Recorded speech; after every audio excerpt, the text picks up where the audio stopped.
की रामलीला सबसे पहले दूरदर्शन पे आई, कितने करोड़ लोगों ने देखी, फिर दोबारा आई।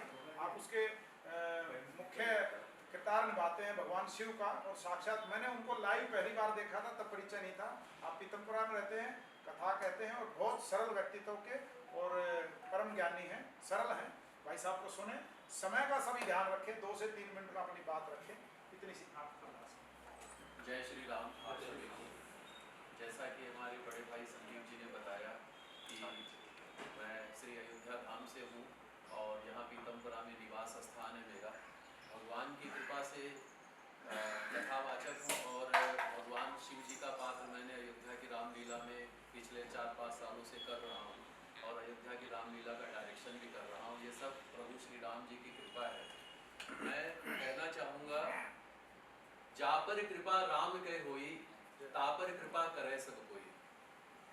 हम सब पर जब प्रभु श्री राम जी की विशेष कृपा होती है तभी हमारा भाग्य उदय होता है। भाग्य उदय होने का एक कारण ये भी है कि बिनु सत्संग विवेक न होई, राम कृपा बिनु सुलभ न सोई।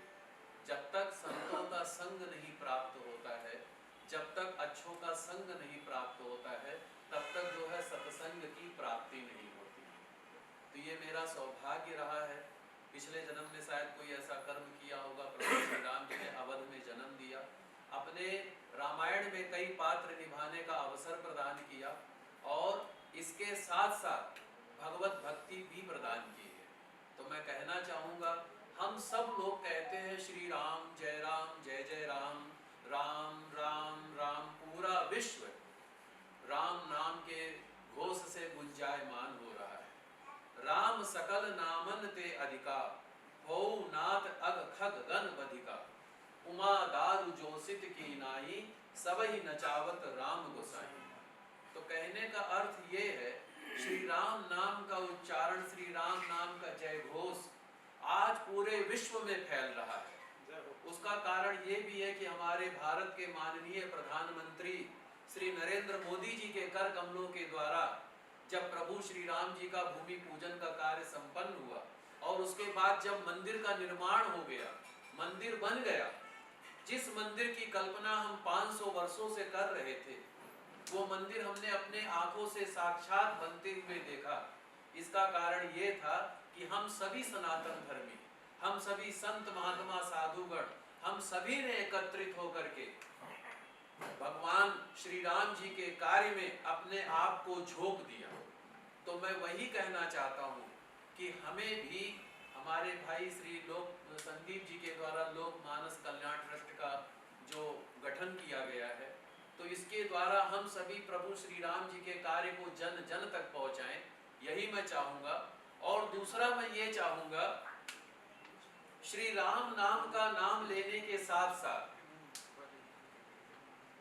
हम सभी अपने जीवन में प्रभु श्री राम नाम के आदर्शों को अपने जीवन में उतारें, अपने व्यवहार में उतारें, अपने कर्म में उतारें, अपने वाणी में उतारें, अपने व्यवहार में उतारें और निजी तौर पर हम प्रभु श्री राम जी के सच्चे भक्त बने, श्री हनुमान जी महाराज के सच्चे भक्त बने। और भक्त कैसे हो सकते हैं? मैं भक्ति की सिर्फ एक ही व्याख्या अपने लिए रखता हूँ। समाज की जो प्रतिक्रिया होती है, श्री रामायण रामचरितमानस को हम सभी अपने अपने जीवन में धारण करते हैं, पर मैंने क्या धारण किया है, भक्ति की मेरी अपनी क्या व्याख्या है। निर्मल मन जन सो मोहि पावा, मोहि कपट छल छिद्र न भावा। तो भक्ति की सबसे सरल व्याख्या यही है, अपने मन को निर्मल करें, अपने मन को पवित्र करें, अपने मन को भगवान के चरणों में समर्पित करें। अगर हम ऐसा करते हैं तो वस्तुतः हमें जो है भगवान श्री राम जी की कृपा की प्राप्ति होती है, हमें श्री हनुमान जी का वरद हस्त प्राप्त होता है। और जब ऐसा होता है तो फिर सारे विश्व में उस व्यक्ति की यही बार बार बात होती है, जा पर कृपा राम के होई, ता पर कृपा करे सब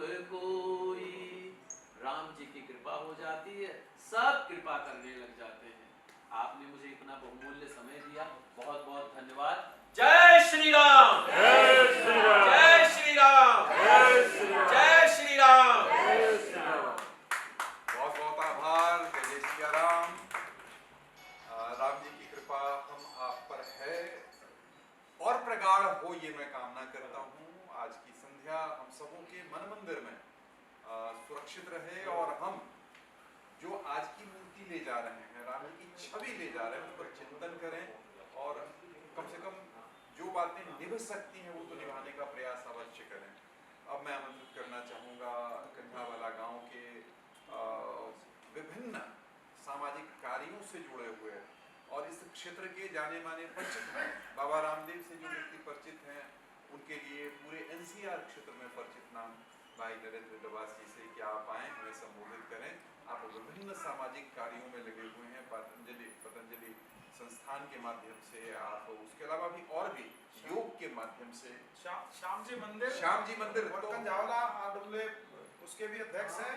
और इतना प्रखर, इतनी उम्र होने के बावजूद भी और हमारे साथ सीतामढ़ी भी गए हैं और इतने भाग्यवान हैं कि डबास जी ने जब कहा तो एक फोन पर, और एक ही मैं भी 5 साल के बाद सीतामढ़ी दर्शन कर रहा था, लेकिन भाई साहब का भाग्य ऐसा है कि एक ही यात्रा में पहले दिन हमने अयोध्या दर्शन किया और अगले दिन सीधा सीतामढ़ी दर्शन किया।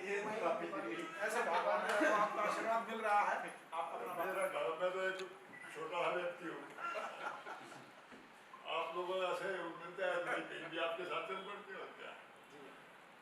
तो ये तो आप इतना काम करते हो संदीप जी, दिन रात लगे रहते हो, मैं तो आपको कहता अरे भाई तू कहाँ लगा रहा है? तो लेकिन फिर भी बहुत अच्छा कार्य हो रहा है और होगा। राम जी की कृपा है। देखो अब ऐसे ऐसे जो है महानुभाव से पीछे हुआ यहाँ हमारे गांव में रुके हुए हैं, सबसे बड़ी बात।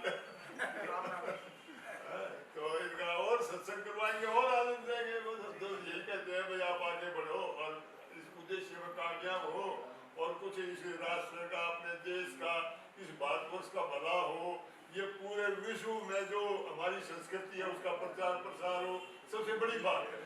सब कुछ जो है इस भारतवर्ष में ही है, विश्व को चलाने वाला भारतवर्ष ही है। जितनी संस्कृति, जितने देवता, जितने काम करने वाले जो ना समाज की सोचने वाले, पूरे विश्व की सोचने वाले यही पैदा होते हैं और हम तो उनके अनुयायी हैं। उनसे प्रेरणा मिलती रहे, अपना जीवन सफल हो जाए राम की कृपा से, हनुमान की कृपा से और आप सबकी